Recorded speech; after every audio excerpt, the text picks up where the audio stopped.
Continuing this commentary on the Testament of Job, as mentioned in Part 1, the three friends are in the Testament, but are described as kings, each with a large retinue of servants and soldiers. They visit T. Job, but their visit is more humorous than substantive. Unlike the sacred book, the three do not accuse T. Job of wrongdoing, deserving T. God's punishment. Instead, T. Eliphaz begins trying to confirm that the unrecognizable man before him is in fact T. Job. After T. Job confirms it is him, T. Eliphaz laments the great loss of wealth by T. Job, not only in animals, but in gold and silver, and the loss of his throne. T. Job arrogantly derides T. Eliphaz's lament, responding that his throne is in heaven and will last forever and ever. T. Eliphaz counters in anger, asking the other kings, why did they even bother to come to console T. Job when he only insults them? T. Bildad then tries to determine if T. Job is in his right mind by asking him riddles that only someone in their right mind would be able to answer. One of these riddles is, why would T. God take his wealth and his health if T. Job was a faithful soldier? Unlike Job in the sacred book of Job, who knew nothing of the genesis of his adversities, T. Job knows exactly why his goods were taken. It was part of his contract with T. God. T. Job had to forfeit his wealth, health, and his first set of children so that he could get double in return. Just as T. Job had failed to mention this fantastic contract to his wife, T. Job fails to mention this to Bildad or the other two kings. Instead of answering T. Bildad's riddles, T. Job condescendingly responds, asking T. Bildad his own riddles. T. Bildad is unable to answer and concludes someone who asks such difficult riddles must be in his right mind, so he stops speaking. Finally, T. Zophar speaks to T. Job, offering him his own physicians. Maybe they can relieve his maladies. T. Job refuses T. Zophar's offer, arrogantly responding that the Lord is his physician, and it is the Lord who created T. Zophar's physicians.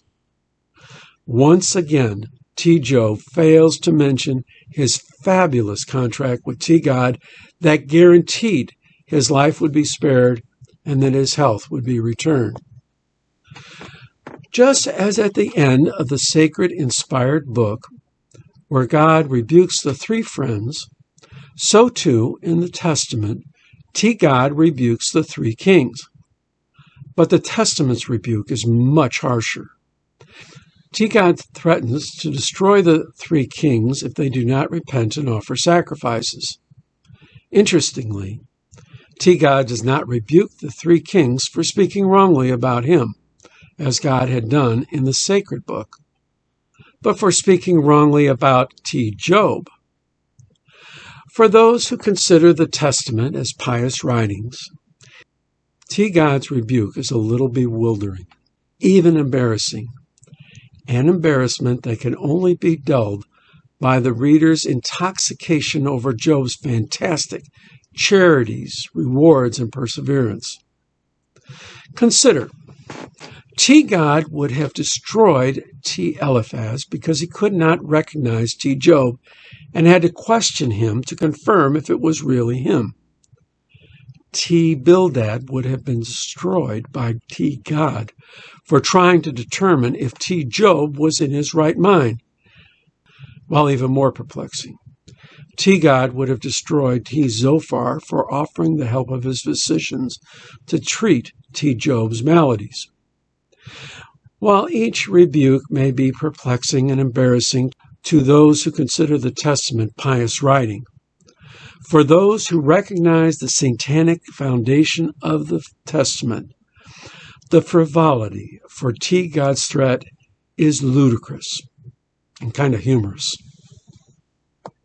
the young T. Elihu is also mentioned in the Testament, and what is said about him strongly supports the discernment of the demonic influence behind the Testament.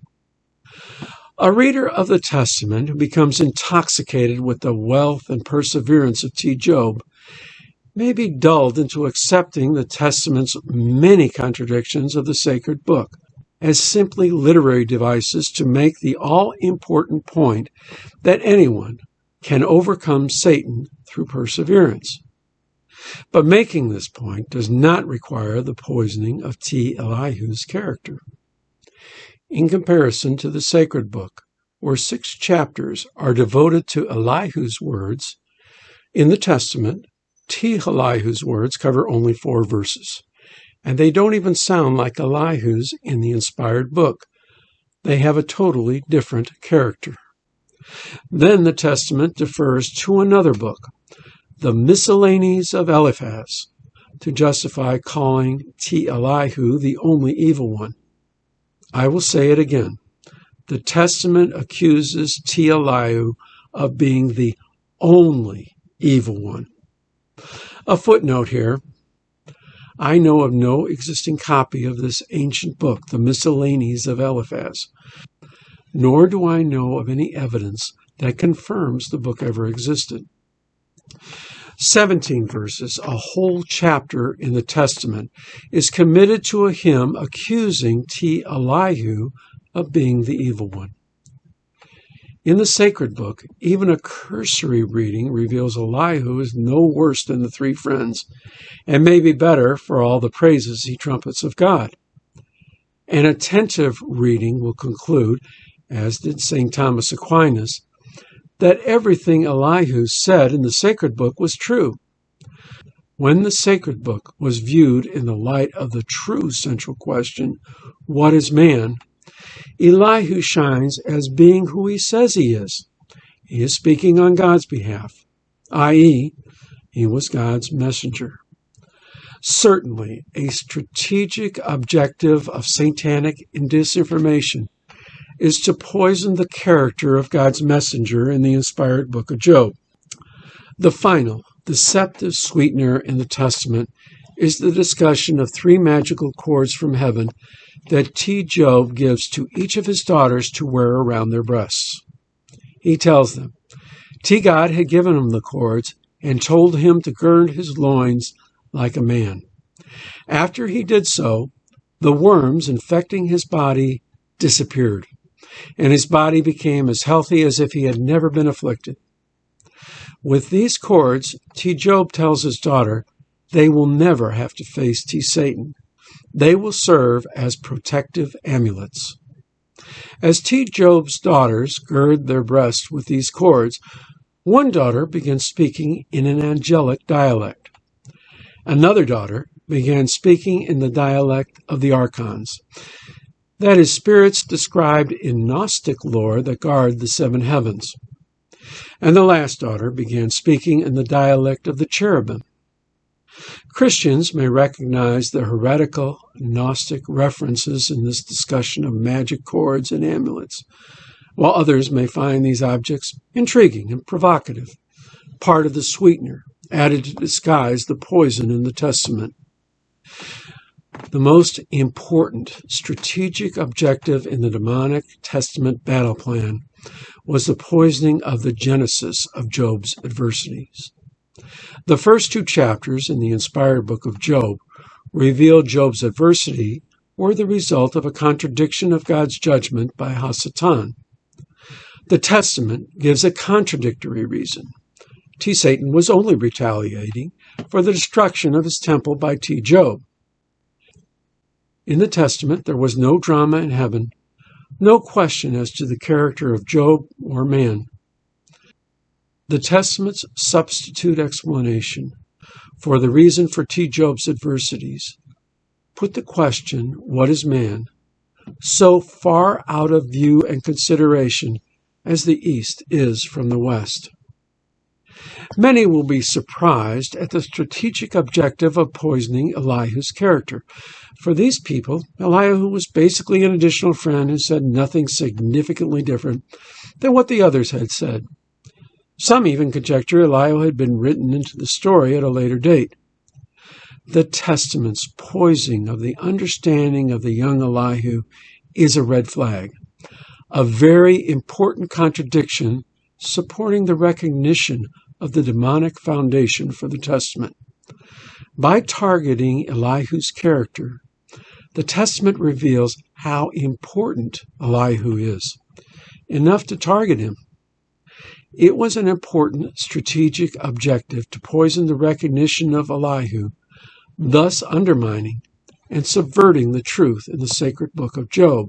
Another strategic objective was masquerading the character of Satan. Some have said that Satan is much more menacing and malicious than Satan in the sacred book. After all, Satan appears a number of times in the Testament, while Satan is only mentioned by name in the first 2 chapters of the sacred book. Yet despite all of Satan's temptations of Job perseveres, and Satan realizes he has been beaten and goes off crying. The lie of the Testament is that Satan is no Leviathan.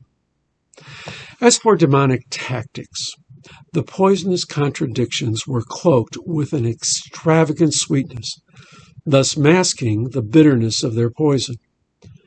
It is a tactic that fits well with the devil's tell, to ask a question before tempting.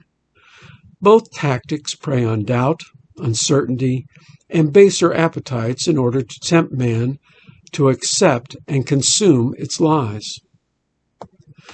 Hopefully this discussion will be at least enough for the reader to seriously question the piety, faithfulness, and truthfulness of the Testament, and approach it with a great degree of caution. Better yet, may the reader recognize the demonic influence behind the Testament and learn from its unmasking. In the end, we are fortunate to be given the adversary's battle plan, at least in regard to subverting the truth in the inspired sacred book of Job. This completes the abridged commentary on the Testament of Job. A more comprehensive analysis of the Testament is contained in the online commentary. May the Lord bless you and keep you. May his sun shine upon you. For who is like God?